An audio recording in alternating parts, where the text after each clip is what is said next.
Good morning बच्चों। Good morning sir. एक प्रश्न करना है। Yes sir.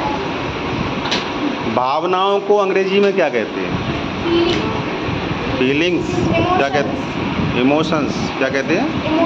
इमोशंस।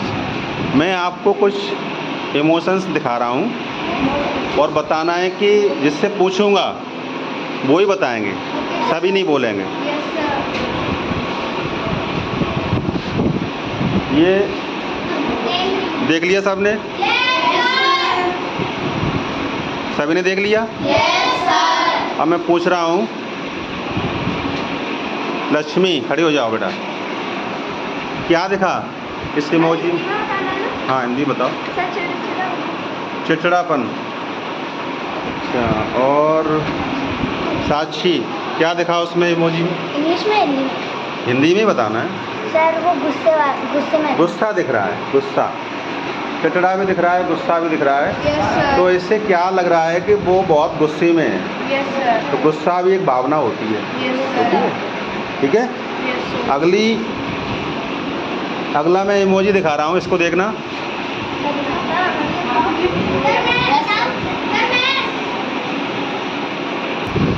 सभी ने देखा इमोजी? अब मैं पूछ रहा हूँ, हाँ बेटा बताओ क्या दिखा है इसमें? खड़ी जाओ। क्या दिखा? रो रहा है। अच्छा, तो सही है, शाबाश, बैठ जाओ। रोना भी क्या होती है? एक भावना। रोना भी एक भावना होती है, अकेली। अच्छा, आगे मैं दिखाता हूँ।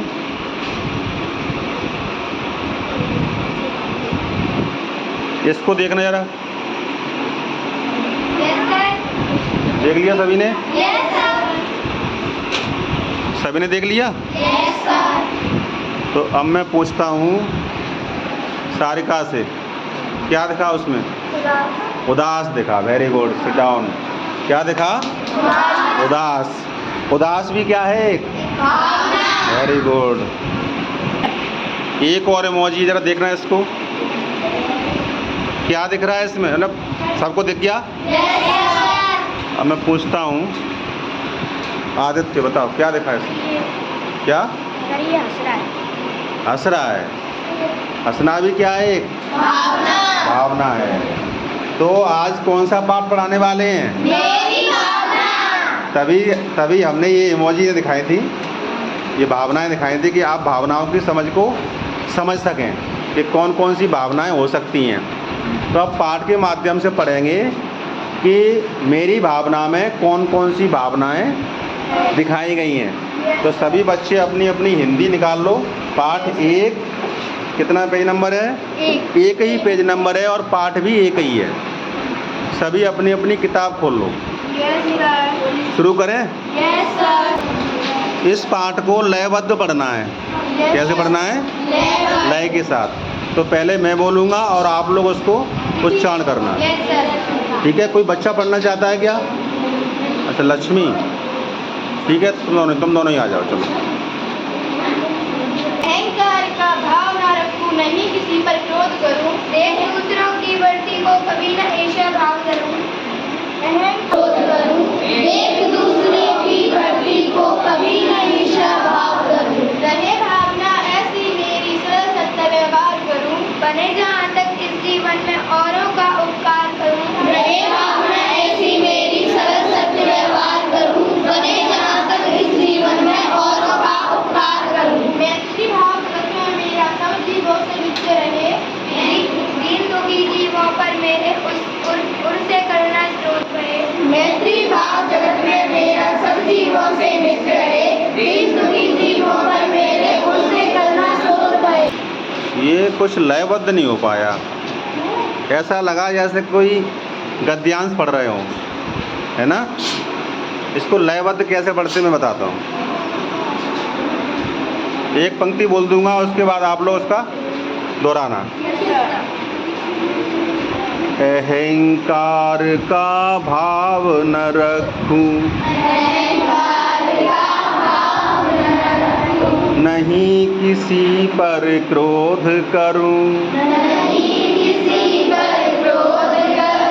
देख दूसरों की बढ़ती को, देख दूसरों की बढ़ती को, कभी न ईर्ष्या भाव धरूं, कभी न ईर्ष्या भाव धरूं, रहे भावना ऐसी मेरी, रहे भावना ऐसी मेरी, सरल सत्य व्यवहार करूं, सरल सत्य व्यवहार करूं, बने जहाँ तक इस जीवन में, बने जहाँ तक इस जीवन में, औरों का उपकार करूं, औरों का उपकार करूं, मैत्री भाव जगत में मेरा, मैत्री भाव जगत में मेरा, सब जीवों से नित्य रहे, सब जीवों से नित्य रहे, दीन दुखी जीवों पर मेरे, दीन दुखी जीवों पर मेरे, उनसे करुणा स्रोत बहे। उनसे करुणा स्रोत बहे। अच्छा लगा? Yes sir. अब इसका भावार्थ समझेंगे, ठीक है? अब मैं इसका भावार्थ समझा रहा हूँ। Yes sir. अब मैं कुछ प्रश्न बोल रहा हूँ, पाठ का सारा पाठ का भाव समझ में आ गया? Yes sir. अब पहला प्रश्न लिखिए, ईर्ष्या का भाव मन में कब पैदा होता है? ईर्ष्या का भाव मन में कब पैदा होता है? दूसरा प्रश्न लिखो, कभी सभी जीवों के साथ, कभी सभी जीवों के साथ मैत्री भाव रखने की प्रार्थना क्यों करता है? कभी सभी जीवों के साथ मैत्री भाव रखने की प्रार्थना क्यों करता है? तीसरा प्रश्न लिखो, दूसरों की तरक्की देखकर हमें क्या नहीं करना चाहिए? दूसरों की तरक्की देखकर हमें क्या नहीं करना चाहिए? चौथा प्रश्न लिखो, हमें किस प्रकार का व्यवहार रखना चाहिए? हमें किस प्रकार का व्यवहार रखना चाहिए? अंतिम और पांचवा प्रश्न है, किसके प्रति हमारे हृदय से करुणा बहनी चाहिए? किसके प्रति हमारे हृदय से करुणा बहनी चाहिए? सभी प्रश्न लिख लिए? Yes sir. ये SW में प्रश्न है और मैं इनको कल चेक करूँगा। Yes sir. सभी बच्चे अपने मन से लिख के लाएंगे, अपने शब्दों में ही लिखना है, जो नहीं कि आप किताबी भाषा लिखें, अपने शब्दों में जैसा आ रहा है वैसा लिख के लाना है। Yes sir. Okay, thank you.